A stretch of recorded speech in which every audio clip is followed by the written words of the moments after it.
What's going on, people? That was a rough ride for today, but that's okay. We got through it. So a little bit of a reaction to Amorim's presser, because I knew this one was going to be an interesting one, not only for him, but for Ruud van Nistelrooy, who was very, very, very unhappy with the decision at the end to give that goal. Very unhappy with the FA Cup.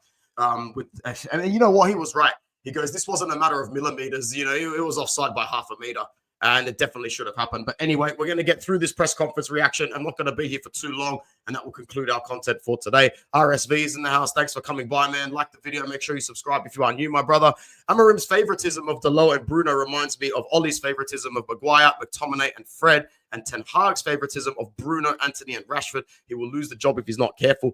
I do think he's still just trying to work with what he has, but I have to agree with you to an extent, man. The favoritism card is definitely there. Ciao, and you guys got the victory, even though it wasn't pretty versus Leicester. If Bruno has more power than the manager because of his clause, then that just stinks. No wonder Amorim keeps picking them, because they are his fellow countrymen. I share your concerns.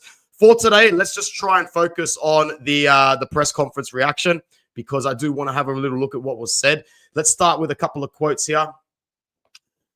I think the performance, we have to do so much better with the ball, and without the ball, we had no energy in the beginning. We turned things around. A good result, not a good performance. Missing Lisandro Martinez is going to be huge for this side. Our inability to play the ball just slightly more progressively out from the back, being pressed that extra few yards forward because the other team knows this. Man, Van Nistelrooy knew this today. It's all going to come around to bite us. It's all going to come around to bite us.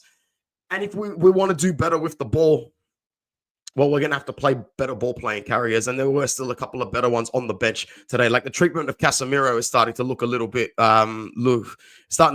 criminal, isn't it?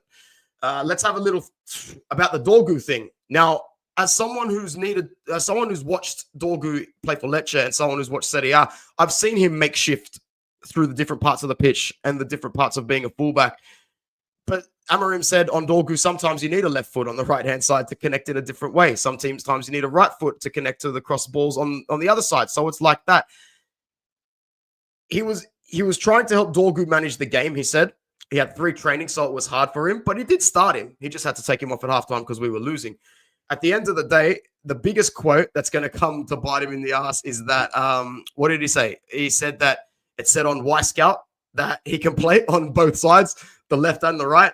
I don't know if that's going to come back to bite him in the ass, man. I don't know if that's the smartest thing to say.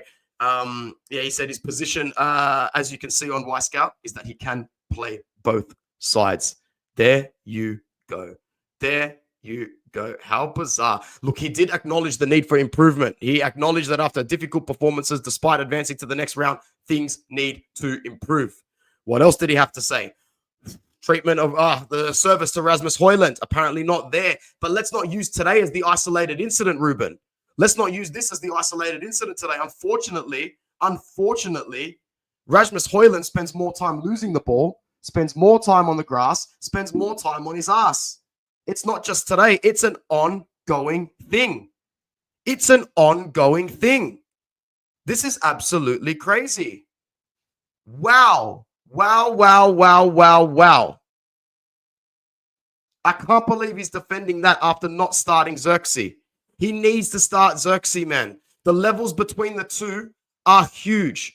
And I can forgive Hojlund starting in the Premier League, but we've already coughed up all those points. Xerxes has to start the cup games. He has to start the cup games. He's much more of a moments player. Much more of a moments player. I still stand by what I said. Had we gone into extra time today, I would have had a case study with the first knockout game. Straight after, I have flaunted my gums about Anthony being loaned. I know Anthony is not a great player, but today was a day where, had we needed to look to the bench in injury time, oh man, I bet a Trashford or an Anthony could have done a fair bit for us. Oof. Harry Maguire to the rescue from an offside goal. Garnacho. Amorim says it was very important because he changed the game. Yeah, he did. And yes, his runs behind are good. I'm going to say this again. Ruben, Garnacho is good at allowing your team to press up, to move up, to hold up. He sucks with the ball and his end product is shit. That finish to the other side of the goal was just absolutely criminal. Criminal. I cannot focus just in saving the season with a cup. It's not the way I see football. It's not the way I see Manchester United. Those are some more words out of the manager's mouth. I cannot focus just in saving the season with a cup. It's not the way I see Manchester United. Well, guess what, bro? Big up Ant, big up Mattia. Guess what, bro? The season is now down to cups. You need to realize that you got to win one of these two. The FA Cup or the Europa League, you have to win one of these two now. Anyway. What else did he say? Once again, I said, he goes, it's always difficult for a coach when the performance is not good, but the important thing is to win. And that's what we will remember tomorrow. We have to prove a lot of things and that it's easier to win. As I said, Ruud van Nistelrooy was absolutely livid after that one.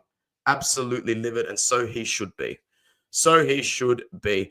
But his hard work's going to be cut out for him well. Absolutely well in the Premier League.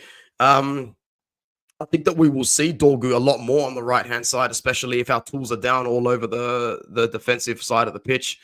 Amorim once again said it was hard for him because of 3 trainings. But hey, man, 3 trainings and you've already played him out of position. So you must think that he is pretty damn reliable since the season relies on cups.